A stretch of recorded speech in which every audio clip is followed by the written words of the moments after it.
and welcome to lesson 2. We're going to continue with developing the approach to flow. And let's quickly recap from lesson 1.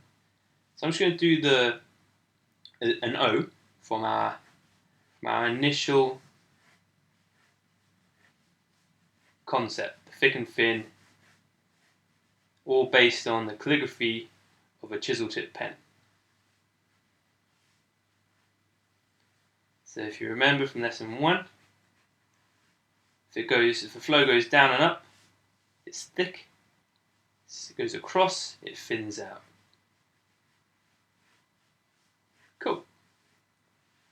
So that's our first concept. Now, I'm going to introduce you the idea of flipping a nib. So when I say flip a nib, so the O, come down, across, up, across. So if I say flip the nib, you start to think of, could I flow this way? And could you maybe flow and turn as you do it? So this is almost like putting your mind into reality, which is the chisel tip, and playing with that concept. So if you've now got an O in your mind, so I'm going to go, okay, I might start, say my origin point of flow was here. I'm going to start top corner here, but go the other way maybe. And I'm going to start on a thick flow. So let's come in here. And then cut into an O. So I'm just trying to find that flow first. Perhaps like that. That'd be nice. It's almost a little flick into the flow, shoots down diagonally, cuts into the round, recognisable part of the O. Might continue that to keep that energy going.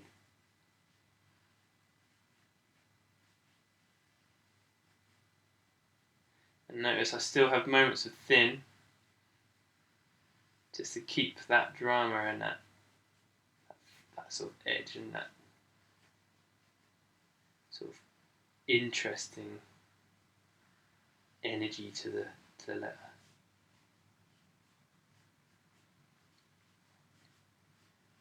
So I'm still using a similar principle, a similar mindset as this, but just from flipping the nib, it's completely changed my approach. And this is a real nice technique to develop, or a real nice perspective to develop when you're doing your letters. It adds another dynamic to it.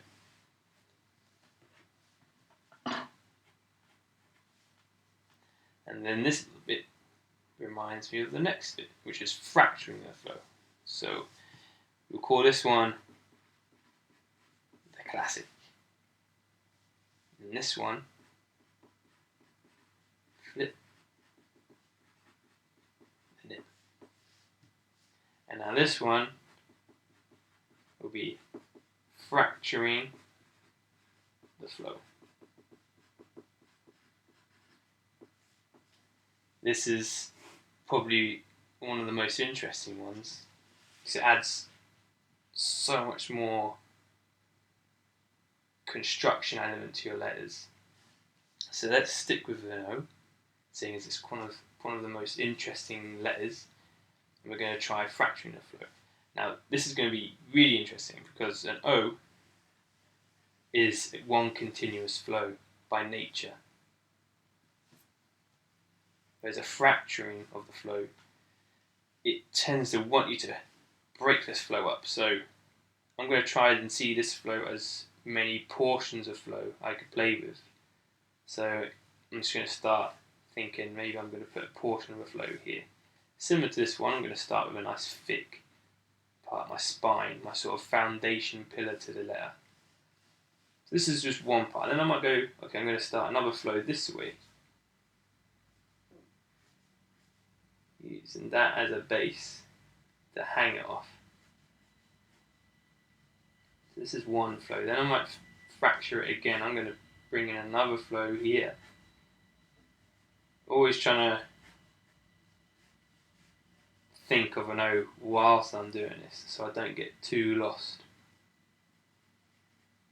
So far I've pieced together 3 different flows.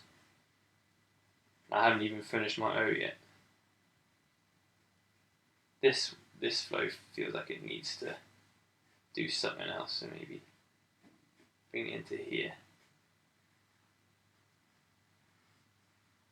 Try and get some sort of comfort in that arc.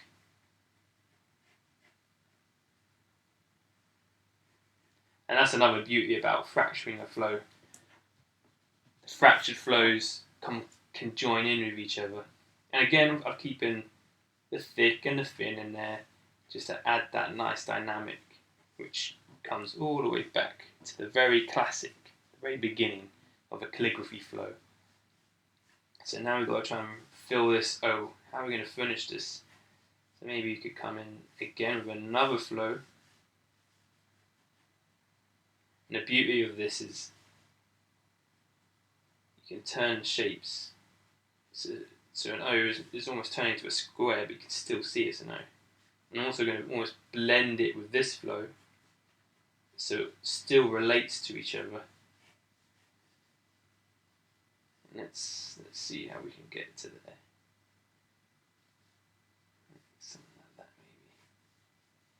So this comes right into there.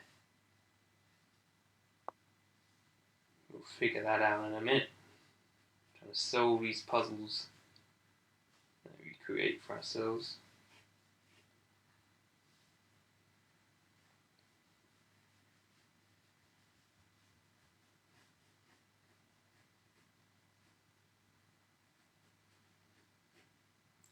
Maybe that could all kind of come together as well.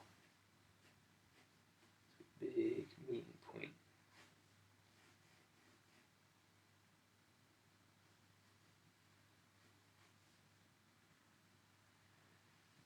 It kind of balances out. There's quite a bit of action there, so we put some action here.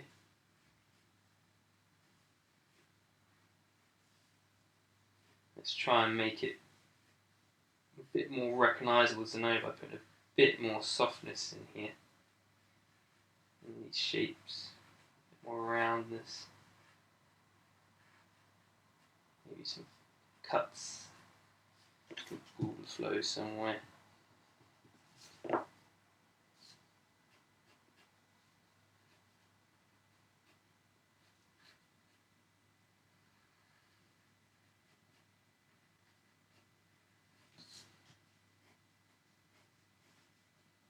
Again, chucking a new flow here, increasing that circular vibe.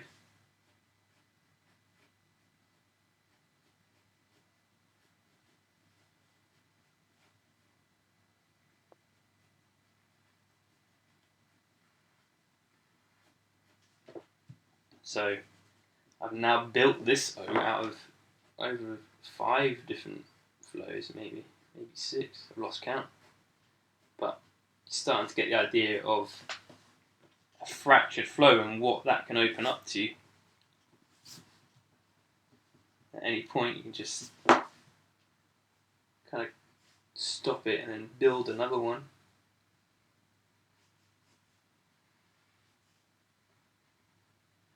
That's where you really start to find that wild style world.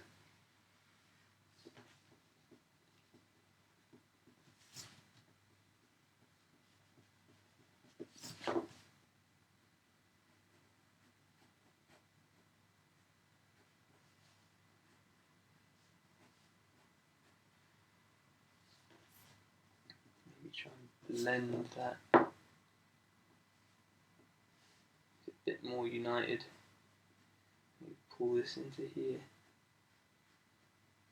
Just start seeing if you can find points where they can converge and make it look more united. So then the brain can start realizing, oh, it is all one word. One letter.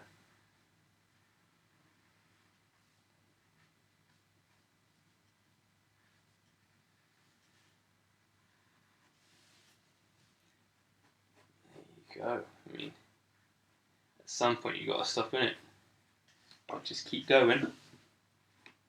Let's close that story.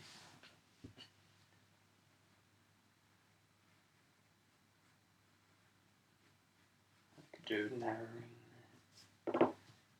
Nice. Let's see how the evolution occurs. So your classic, then flip it, and fracture it. Start building it. Building up with blocks and chunks. And flows from different angles and origin points. What could be kind of cool is always have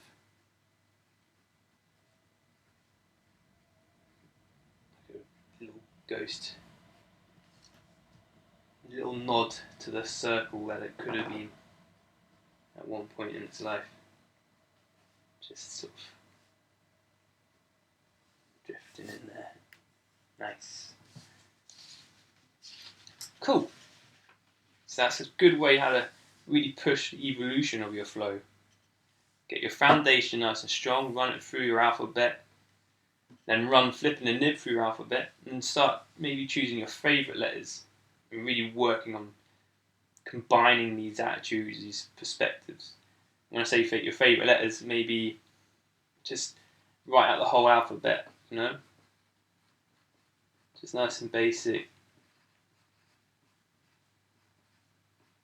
And you know, you get the idea. And just start circling. What do I really like to draw, you know? What flows do I really like the look of? And then really start experimenting with these letters you really love. Really starting to find your unique vibe, your unique approach to lettering. And then maybe eventually you could create your own name out of these preferred letters. So that's pretty much lesson 2, but before I close it, I'd like to go into a bit more about the spines. So any of the thick flows you have in your letters. I just want to set this foundation nice and solid for you to continue within your journey. So only the thick lines, and we're going to talk about now. So your spines, there's first of all 3 ways you can base out your spine. So when I say base out, you can maybe give yourself a centre line to build your spine around, going 50-50 either side of that centre line. Or you could go the back line. So you do your back line first, and then you base the rest of the spine around that. Or, of course, your front line. So however you prefer. If you get stuck with an idea, it's always good to maybe flip it in your mind to really start finding new ideas, and maybe try playing around with how you edge the spine, how you close or play with that energy. See the difference that made. How you sort of move it around from point to point. Maybe you could put some zigzags in your flow. So like, imagine if you did this with your pen. So remember, it always comes from a reality, the calligraphy reality. You did that with your pen. So in my head, I'm imagining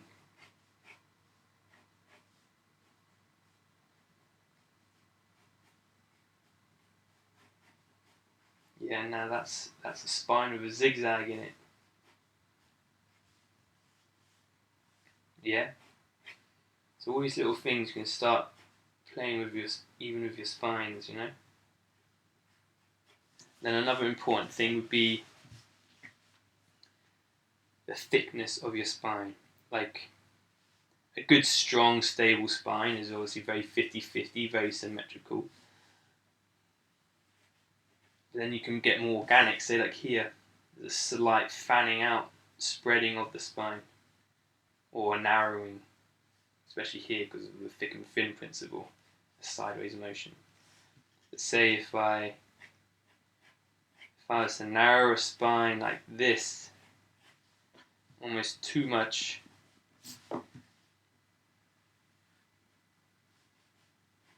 it could start. It could work, but just be careful. You have to start playing around with it a bit just to balance it out. Like why is it narrowing so much, or why is it being pinched? There has to be a reason for it to be pinched within this reality, or within the physics of your letter. Another danger is, well, I don't say danger, but another thing to be aware of. If you narrow it too much in a place. Let's go for this one as well. So I'm narrowing up the top here. Like, some narrowing is kind of cool. Looks kind of funky. If you start narrowing things too much, or even putting strange sort of flutiness on spines, things can start to look a little bit clumpy, or not quite natural, depending on how you carry everything else out. See, it's like, I don't know, it's just something to be aware of. I don't want to say definitely don't do this or definitely do this, because I don't want to restrict someone's development in their style. Like, someone might really find something quite magical by playing around with this narrowing or pincing. But I'm just saying, be aware of everything else around it. Like, why is that happening? What's making that flow? Is it a theme? Is everything going to have a narrowing? Is there a reason that this is happening in your reality of this letter? Is there something, or maybe you're balancing it out with other flows, so the narrowing starts to sit a bit more easier. Because let's try a W, say, with, so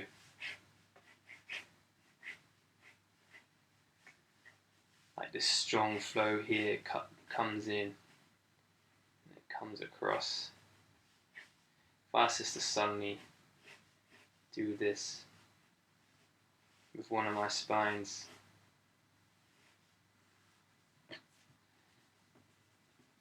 do you see? This is kind of what I'm trying and get at. If you've got this power coming in, or this energy, this point of origin, say the flow, it zigzags in, and it's like you've condensed all this energy into this point. It does, like, how has that happened within the dynamics, within the physics of a flow? It doesn't quite balance itself,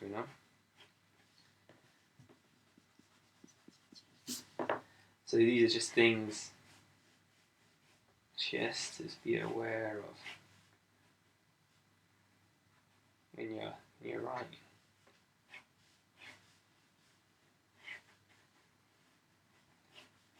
I mean, this narrowing here makes sense if you follow the journey of the flow. See, so this.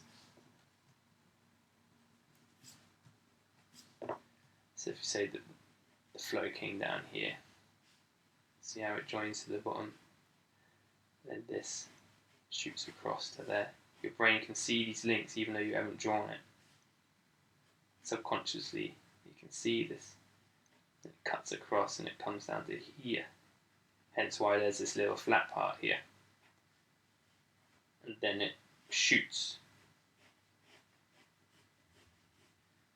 out to there. So you kind of subconsciously see this, so that's why these things. So maybe that's a good thing to do. Just double check with any of your spine flows.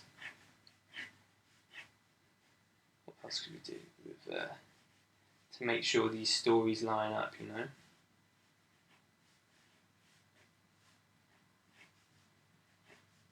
Yeah, you get the idea. See if I was to put a tooth in there.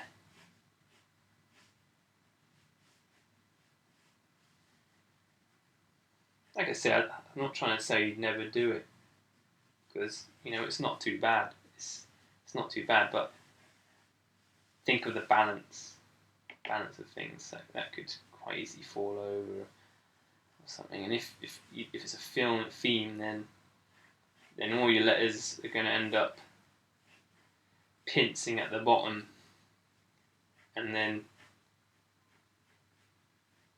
you see everything starts falling over. So yeah, just be aware. Keep checking with yourself. You distorting the spine too much? Is it going too far? Yeah, I think you get the idea. So just to quickly recap on today's lesson of flow is obviously your foundation, your classic flow, which is I recommend everyone mastering this with your whole alphabet. This understanding the thick to thin flow. And then try flipping it. You can always spin your letters around after you've drawn it to inspire you. And come in with your thick flow from another angle, or twisting it mid-flow. So see how it almost touches the narrow and then it goes back to thick and it cuts back to thick again after it cuts across. And then you've got fracturing the flow, which is building your flow all sorts of places to eventually